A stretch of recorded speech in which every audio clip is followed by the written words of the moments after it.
At the moment, we accepting the truth that tourism is declining. It's no excuse. In terms of tourism recovery, one sector cannot, do anything by itself.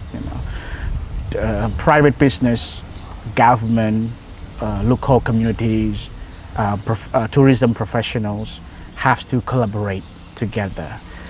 We cannot recover the tourism declining in one night. But if we don't do anything now, even 1,000 nights, nothing gonna happen. Greetings, Mr. Brian. Thanks for joining with Cambodianess as one of our speakers for the Gems of SIEM REAP talk show. And I'm Usa, a news reporter at Cambodianess. And I'm really eager to know more about your experiences as the country manager of the Sea Asia Differently travel agency. And because you live in SIEM REAP and we heard a lot about the green season in SIEM REAP, so we would like to know more about you and your perspectives regarding the season as well. So first of all, could you please introduce about yourself and the works of the Sea Asia Differently in Cambodia? First of all, thank you very much for having me.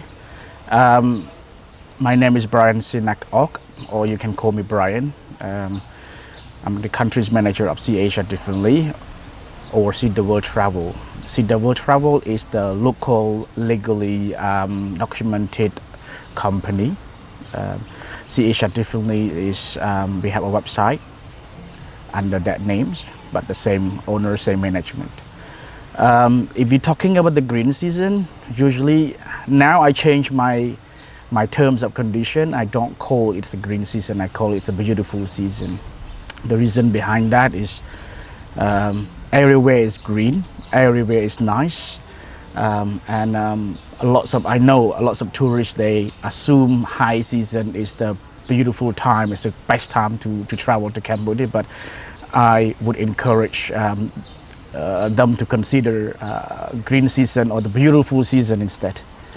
And Sea Asia Differently, we have been working very hard to promote Cambodia, especially tourism products in Cambodia.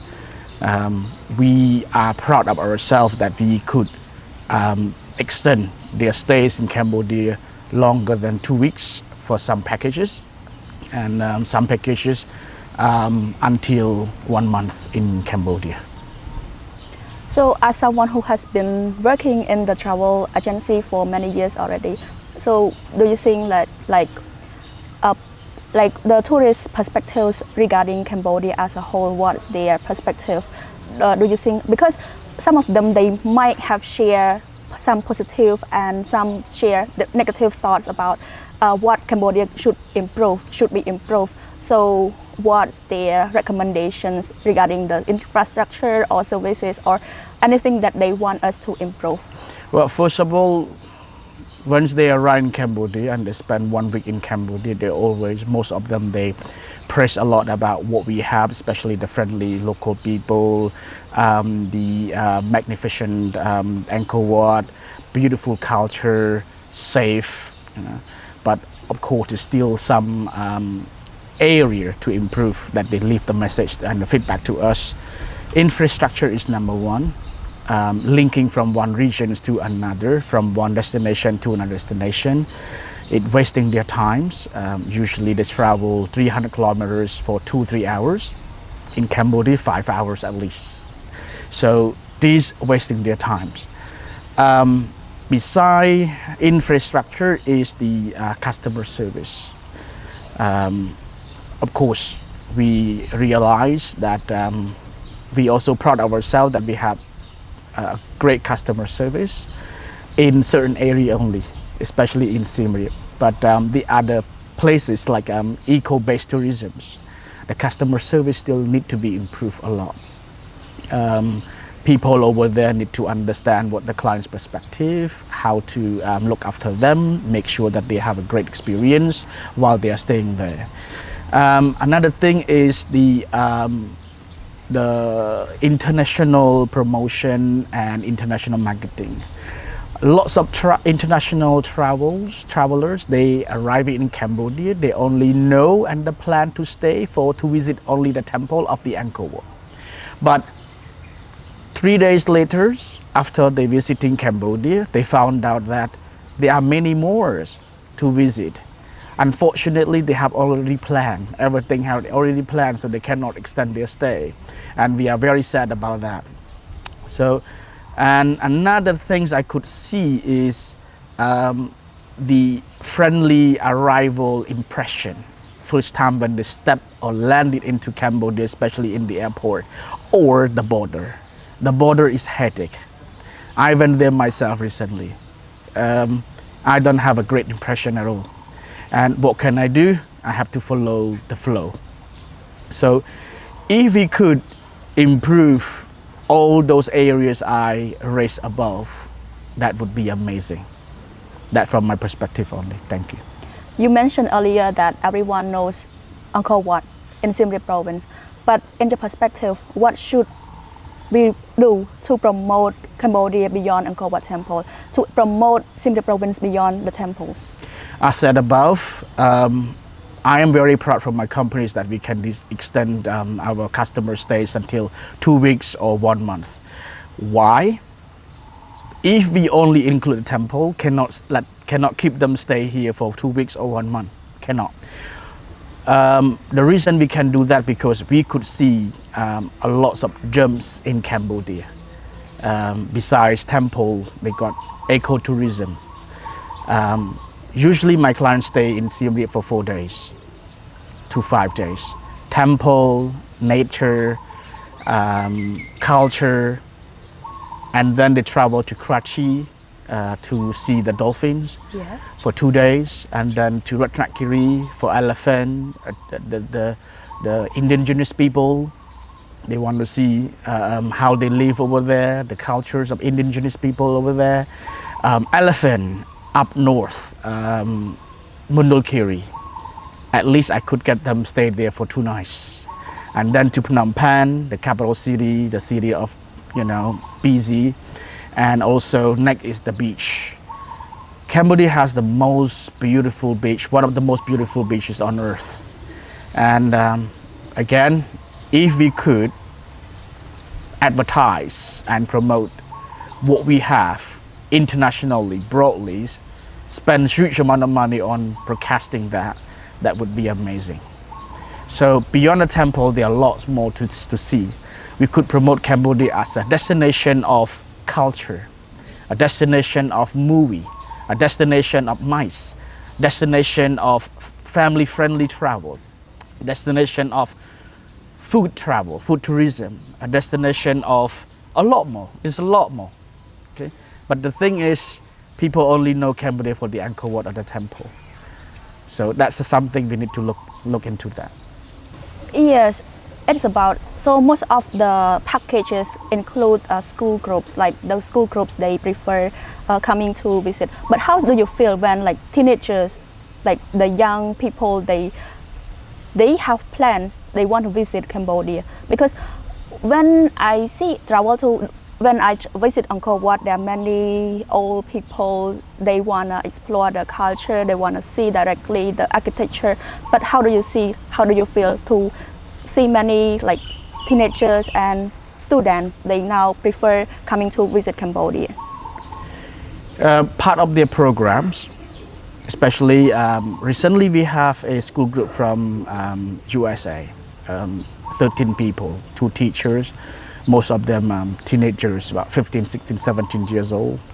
They're very curious when they arrive. They want to know what the other teenagers in Cambodia doing recently. How do they study?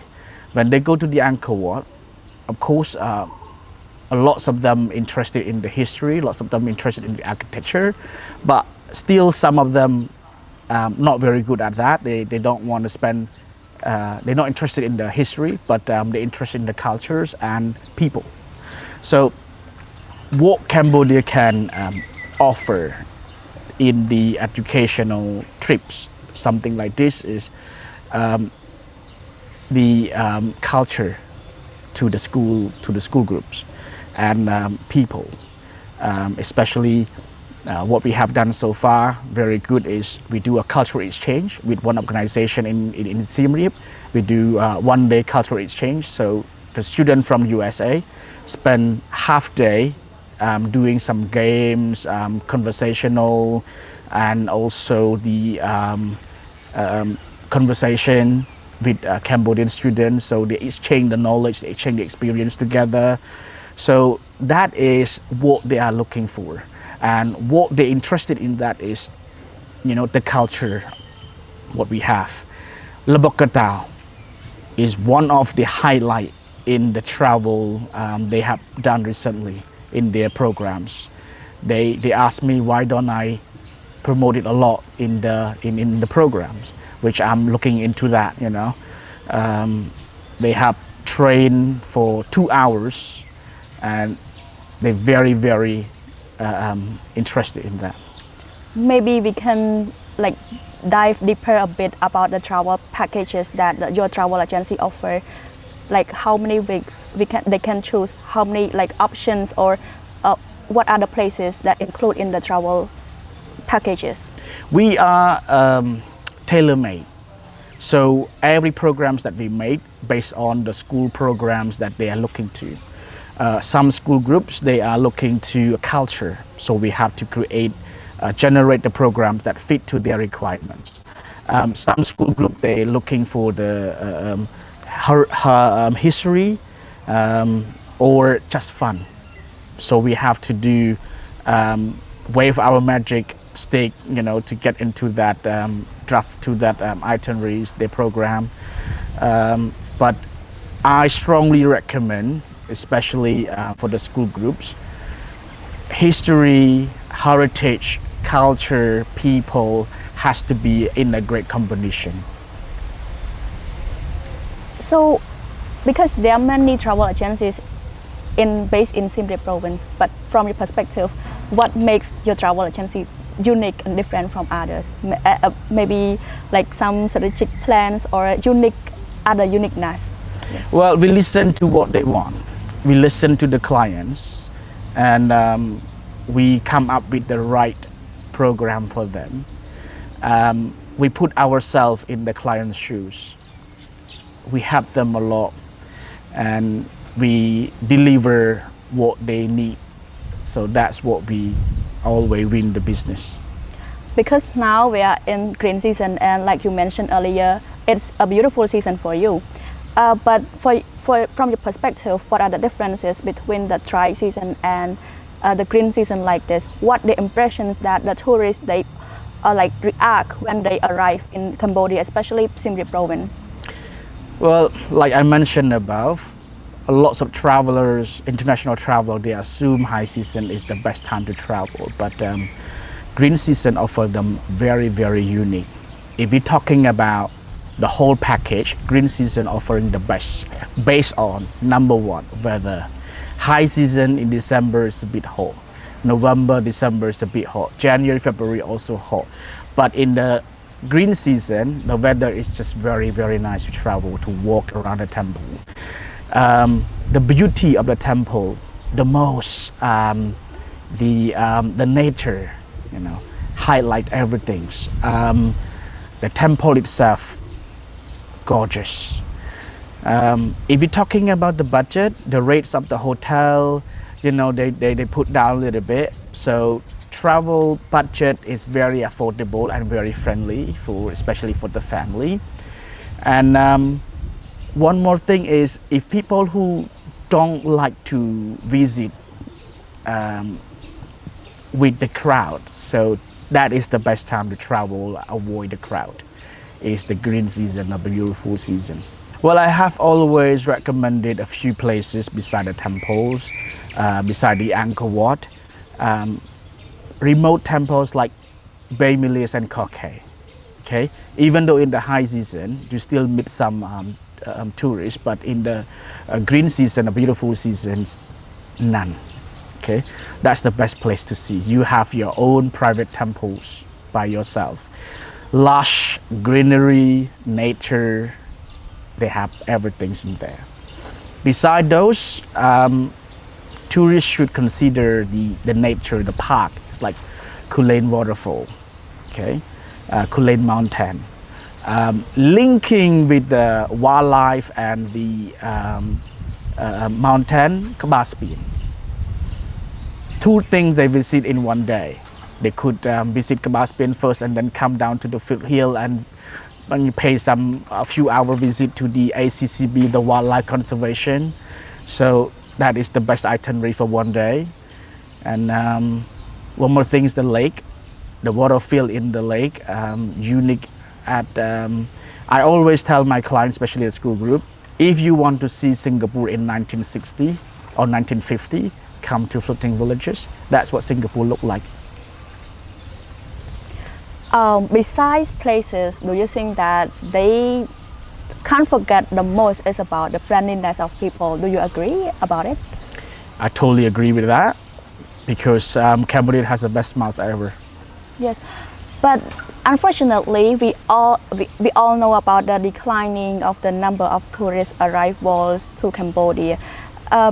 We accept the truth anyway, but do you think like the role of you as the country manager of the travel agency, what like for you and other stakeholders, what are the roles for us to promote more to tourists, or the number is not important, or the quality tourists are important more? Yes. You know what? At the moment, we accepting the truth that tourist declining.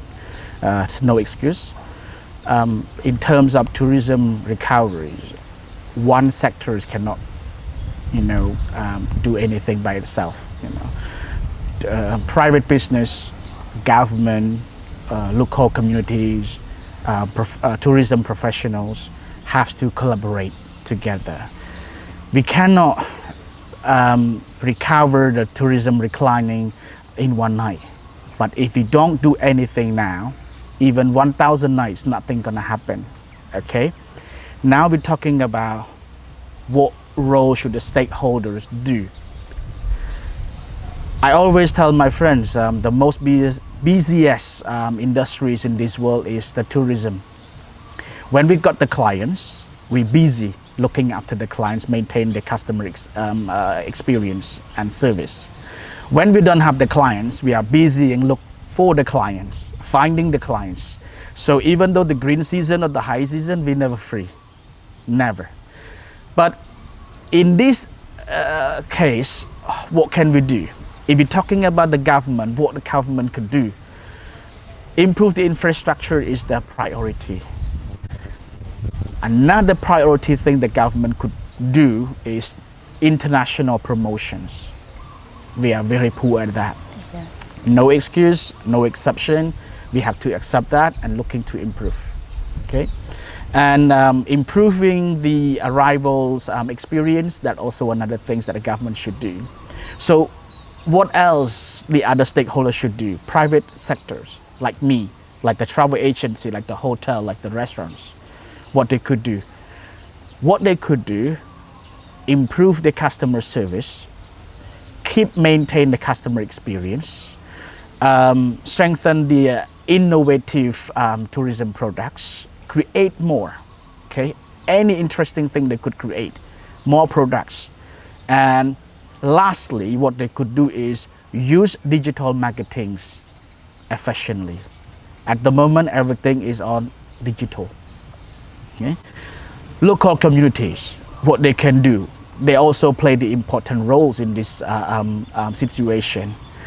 They have to preserve the culture, they have to preserve the heritage, they have to maintain the customer service again, make sure that travelers go to their place and get the most out of it and have a great experience.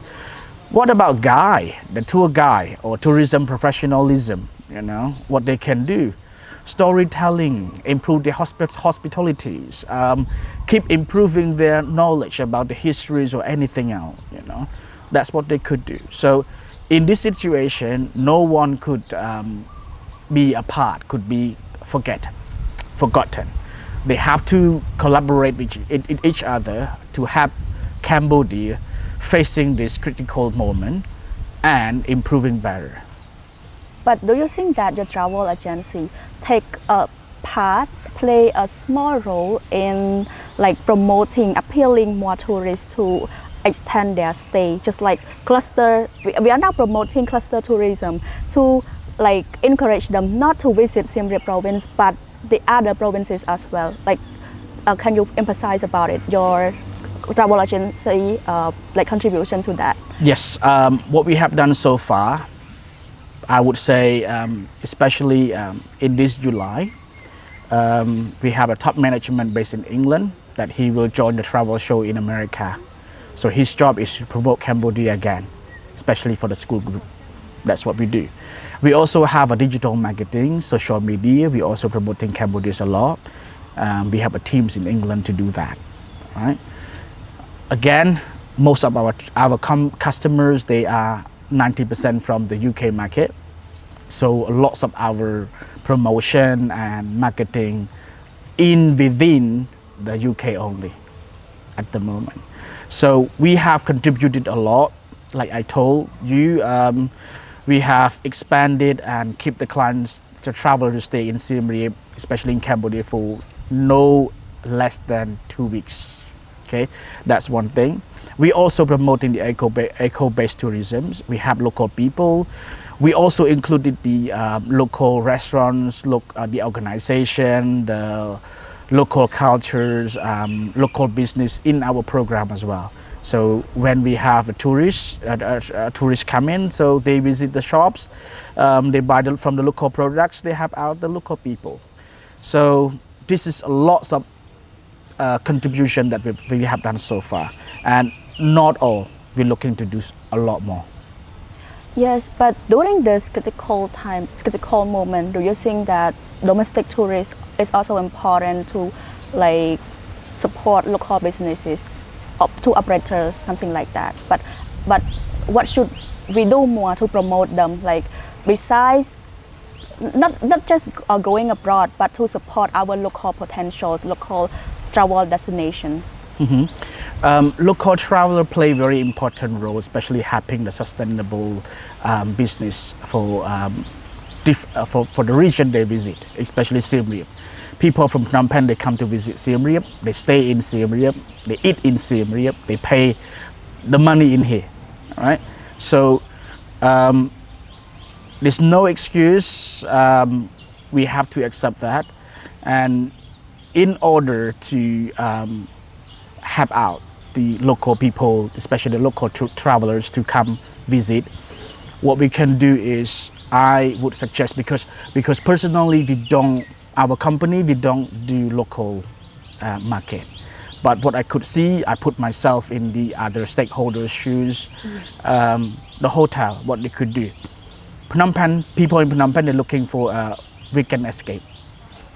So, in my opinion, at the moment, some hotel they have been doing that. So they promote either weekend package for travelers in Phnom Penh. Yes. Family is also important, family package, because traveling alone, when I was single, traveling alone, it is easy. But at the moment, I got 2 kids, so I pay for 4 people. So the budget has to be increased. Yes. If I have a very good deal, like a family package, a family deals with the other places, that would be to consider. Another thing is promoting on the digital marketings, like TikTok, social medias.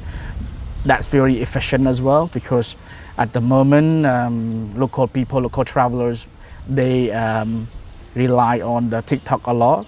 So you could see, if you go on TikTok, scroll down, you will see lots of hotels, they have pushed their staff to create contents on the TikToks to promote their property. Restaurant doing the same thing as well.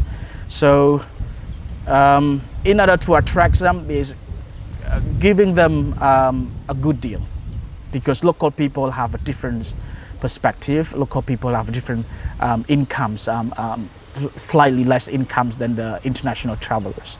So they cannot pay the same price as them. If the stakeholders, the hotel, restaurants could give them some better deals, they would consider that. Talking about the challenges, of course, every travel agency, every tour operator, they are now facing some difficulties during this critical moment, especially since COVID-19 pandemic and now to the recent Middle East conflict and the geopolitical tension and uncertainty, everything. But how your travel agency still stays resilient, and what the challenges that your travel agency face the most? Well, like many other business in this tourism industries, we also receiving the declining in requirement as well, especially for the high season of this year. We can see the rates of the booking is going down, but what can we do? We have to adapt ourselves. We have to, like I told you, the most busiest industries in this world is the tourism industry, especially for the agents or the stakeholders in relevant stakeholders that serve in the business, tourism business. When we have the clients, we look after the clients. When we don't have the clients, we have to do whatever it takes to find the clients. So again, we have to implement something and diversify our business marketing to fit to the update trends of travelers.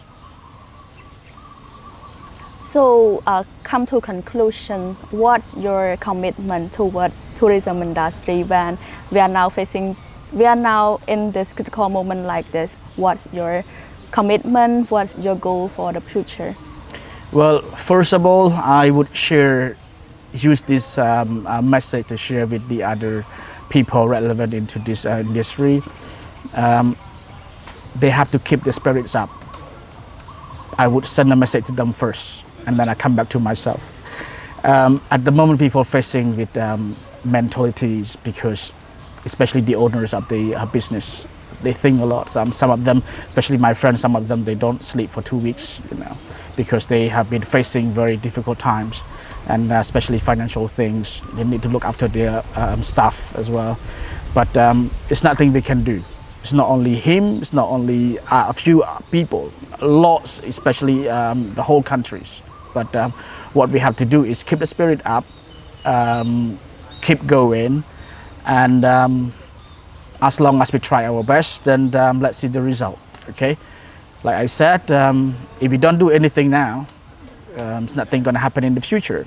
If we do something now, at least something happen in the future, sooner or later, okay? Back to myself, what we could do at the moment is we're looking at the trend of the travelers. We have done lots of research as well. We're using all the data we can find, resources, to implement our marketing, digital marketings and the other marketings on the website as well, and creating, diversify our travel package. Because to be honest with you, it's not a scary message, but I see this issue is a long-term things. It's not gonna be 3 months or 6 months. It's about a year or a year and a half. So we need to do whatever it takes to survive, So all the business partners have to come up with something. Plus, at the moment, government have been doing some good job as well. They are creating the in July. We're gonna have a big event. Oh, okay. I'll be part of that as a moderator. I'm not sure if I can share this, but it's gonna be good for the tourism. But let's see what happens. So anyway, thanks for sharing the insightful methods or messages to other tour operators, business to stay resilient, especially during this critical time. And I hope your messages and recommendations could be provide some food of thoughts to them to consider how to stay resilient.